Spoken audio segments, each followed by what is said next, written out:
आपकी अदालतमध्ये film star गोविंदावर आरोप आहे की हे अंधश्रद्धाळू आहेत. गोविंदा, हे खरं आहे का की तुम्हाला तुमची फिल्म हिट करण्यासाठी तुम्ही नावं बदललीत? कधी गोविंद, कधी गोविंदराज, कधी गोविंद अरुण, खूप सारे. हो, हे अगदी खरं आहे. कोणीतरी सांगितलं की अरे चल तू फिल्म लाईनमध्ये येतोस तर ठीक आहे, पण तू ते फिल्मी नाव ठेवलं पाहिजे. तर फिल्ममध्ये खोटं नाव जे ठेवतात ते सगळे टॉपवर आहेत. आदरणीय दिलीप साहेबांचं नाव युसुफ खान आहे, खोटं नाव आहे. मिथुन चक्रवर्ती खोटं नाव आहे. अक्षय कुमार खोटं नाव आहे. राजेश खन्ना खोटं नाव आहे. जितेंद्र खोटं नाव आहे. धर्मेंद्र सुद्धा खोटं नाव आहे. गोविंदा खोटं नाव आहे. मग तुमचं खरं नाव मग काय? खरं नाव काय आहे तुमचं? गोविंद. तर मला मला वाटलं की 27 नंबर पाहिजे, कारण लकी नंबर आहे. कारण सगळी टोटल 9 येते ना. तर मग 9 नंबर आला माझा. गोविंदा नाव आलं तर 9 नंबर आहे. दक्षिणेचं नाव आहे तर दक्षिणेचा नंबर हवा. आता दक्षिणेचं नाव आहे, दक्षिणेचा नंबर आहे तर 9 नंबर हवा. तर गोविंदा नाव आलं, सेट झालं आता. तर आधी मला लोक खूप बोलायचे, तू खूप विचार करायला लागलाय, असं आहे तसं आहे वगैरे. आणि आता हिट झालं तर म्हणतात कमाल आहे यार गोविंदा. आता बघा, फिल्म लाईन मध्ये हे होतच असतं. किती साऱ्या लोकांनी माझ्याबद्दल किती टोमणे मारलेत. हा एवढा विचार करतो, हा एवढा पूजापाठ करतो, हा काय काय करत असतो, प्रार्थना करतो, असं तसं. आणि स्वतः बघितलं तर माहित नाही किती सारे खडे घातले असतात. आता आदरणीय अमिताभजींनी नीलम घातलाय, त्यावर कोणाची टिप्पणी आहे? कधी नाही. घाबरतात, धाक आहे. संजय दत्तने घातलाय, कोणी केली टिप्पणी? नाही. सलमानला तर घाबरून पळून जातील सगळे. एक गोष्ट अशी पण आहे की जर गोविंदाने 3 जणांना बोलवलं आहे आणि 4 जण आली तर गोविंदा मागच्या दरवाजाने निघून जातात. नाही नाही नाही, तुम्हाला समजलंच नाही. हे किती चुकीचं आहे. जर 3 भेटणार होते, मग हा चौथा आला कुठे मधून? हे जे वास्तुविषय आहे याने तर लोक अवगतच नाहीये.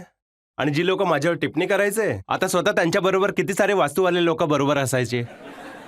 हा दरवाजा असा असायला हवा. नाही नाही नाही नाही, ही खिडकी ही इथे असायला हवी. ही खिडकी. आता हे काय आहे यार? तुम्ही सगळेजण हेच करताय आणि गोविंदा करतोय तर लगेच घाबरतात एवढे. अच्छा, ही एक बातमी अशी सुद्धा छापली होती की एक फिल्म हिट होण्याकरता यासाठी गोविंदाने सेटवर एका कोंबड्याचा बळी दिला. हे बघा, आता ही कोणीतरी हवा उडवली. हे झालं होतं माझ्या सेटवर की त्याचं काय, कोंबडी काय आणि दुसरं काय माहित नाही. हे लोक ज्या दिवशी घाबरून जायचे, तर मग माझे जे चाहते होते ते पूर्णच्या पूर्ण त्यांच्या सूची तुम्ही बघितलात तर ते सगळेजण साधू, संत, पीर, फकीरवाले लोक. तर माझ्या सेटवर हे लोक यायचे कधी कधी बिना सांगता कोणालाही. गोविंदा काय, टच कर. मी म्हटलं टच केल्याने काय होणार आहे? तर नाही नाही नाही नाही, पूजा प्रार्थना सगळं काय केलंय तुझ्यासाठी. तर प्रत्येक जण आपल्या इच्छेनुसार कोणी काय करतंय, कोणी काय करतंय, कोणी कुठे गेलंय. मी त्यांना नेहमी बोलायचो की तुम्हाला जी काही पूजा प्रार्थना करायची ती गुप्त पद्धतीने करा. असं तुम्ही 10 लोकांमध्ये येऊन स्वतः दाखवतात तर एक तर तुम्ही फेम मिळवायला आलायत, नाहीतर फेम ओढायला आलायत, फेम घेण्याकरता आलायत, नाहीतर मला बदनाम करायला आलायत. तर हे जर ही जी आहे ही अशी प्लॅनिंग असायची कोंबडा कोणी त्यांची. आणला होता? आता जर सर एवढ्या वर्षांच्या शूटिंगमध्ये मी याचा शोध लावू,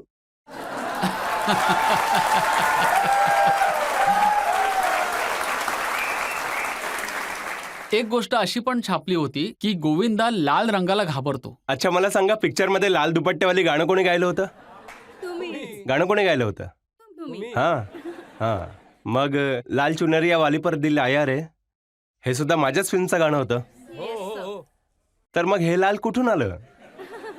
मी ते लाल मी शोधण्याचा प्रयत्न करतो की हे लाल कुठून आलं. खरंच जर कधी मला भेटला ना तो, तर क्षमा प्रार्थना, अच्छा. त्याला लाल करून टाकेन मी. अच्छा, ही सुद्धा कोणती जादू वगैरे होती का की 49व्या वर्षी तुम्ही पुन्हा लग्न केलं? काय सर? काय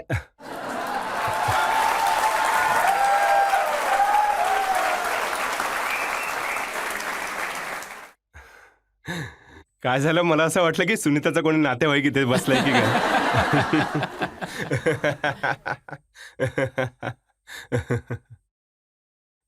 तेच झालं जे योग्य होतं. असं नाही झालं की कुठे दुसरीकडे झालं. म्हणजे हो, लग्न वगैरे. तर झालं असं की सर, माझं लग्न जे माझं लग्न झालं ना तर आईने मला सांगितलं की गोविंद, हे जे काही चाललंय हे तू 49व्या वर्षी तू पुन्हा लग्न कर आणि हे 49व्या वर्षी कर आणि समुद्र पार कर. तर मग मी परत 49व्या वर्षी मी परत सुनीताशीच लग्न केलं. आणि सगळं विधीपूर्वक केलं की कोणत्याही प्रकारच्या विधीमध्ये काही कष्ट नाही येणार. तर हे झालंय, यामध्ये आरोप नाहीये सर. जेव्हा पहिल्यांदा लग्न केलं तर 4 वर्षांपर्यंत कोणाला सांगितलं नाही लग्न केलंय? हो सर. नाही सर, असं 4 वर्ष कोणाला सांगितलं नाही असं नाही झालं. परंतु हे झालं होतं की 4 वर्ष मी लपवलं? हो.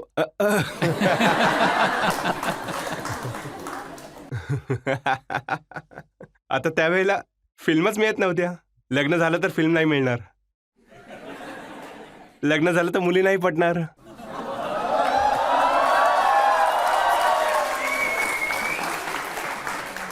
तर जिच्यासोबत लग्न केलं तिला कसं पटवलं? हे सगळं कमाल आहे सर. हे खूपच कमाल आहे आणि तिनेच पटवलं होतं हं मला.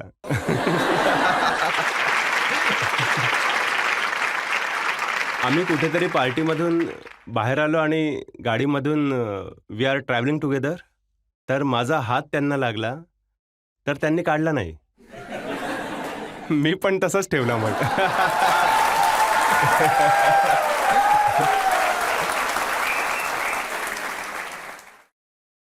मग मी बघितलं ती जरा माझे लाड करायला लागली. मग मी लगेच हात पकडलाच. मग मी विचार केला बरोबर आहे. तर मी विचार केला हे चांगलं आहे यार. सुंदर तर ती होतीच, आताही आहे. आणि माझा रोमॅन्स झाला नव्हता आणि मी हिरोईन बरोबर कापत होतो. मग विचार केला बरं झालं. आणि मग जेव्हा हात पकडला तो आतापर्यंत सोडलाच नाही कधी. तुम्ही सगळे निर्णय विचारपूर्वक घेतले, न्यूमरोलॉजीने, ज्योतिषाकडून. राजकारणामध्ये जाण्याचा निर्णय सुद्धा ज्योतिषाला विचारून. सर, हा निर्णय माझा नव्हता. देशाचे जे महान साधू संत लोक आहेत ते मला सांगत होते की गोविंदा, तू 14वी लोकसभा निवडणुकीच्या रिंगणात ये. वृद्ध लोकांना काय पडलीये? 103 वर्षांचा माणूस मला कॉल करून सांगतोय, अरे तो जो पडद्यावर काम करतो ना तो काय काय काय काय काय काय नाव आहे रे? मी म्हटलं गोविंदा. गोविंदा तूच आहेस का? तर मी म्हटलं हो मीच आहे. अरे तुला आठवतंय का, तू लहान होतास आणि मी 86 वर्षाचा होतो. तुझ्या नावाने आम्ही गंगाजीमध्ये समाधी घेतली होती. तर आम्ही 22 किलोमीटर पोहलोय तुझ्याकरता शव बनून. तर मी म्हटलं अरे बाबा तुम्ही आहात? तर ते म्हणाले हो हो हो. मग मी विचार केला यार कोणीतरी फोनवर बोलतोय. तर मी माणसाला पाठवलं तर तेच होते. आता या लोकांना काय पडलीये कोणाचं काय की कोणी MP होऊ दे, हे सगळे त्या पलीकडचे आहेत. तर मला तर त्यांच्याच बरोबर साथ होती. मी शिरलो बिंदास्त. पण मी तिथला तर नव्हतोच ना. आर्टिस्ट होतो आणि आर्टिस्ट आहे आणि सदैव आर्टिस्टचंच मन राहील नेहमी माझं. तर मला असं वाटलं की माझा विषय तर नाहीये पण मी आलोय आणि आता आलोय तर जे काही व्यवस्थित करू शकतो ते सगळं करणार मी. केलं जे जे करता आलं ते मी केलं सगळं. पण त्याचं श्रेय नाही घेतलं कधी, कारण मला पुढे हे करिअर नकोच होतं ना.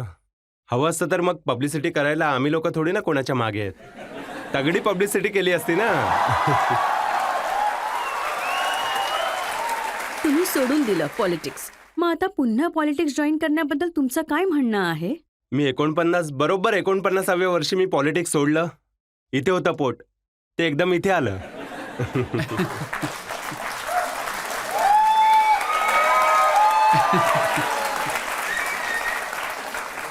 तर पॉलिटिक्सला ना मी असं असं असं असं करता करता दात असे झाले होते.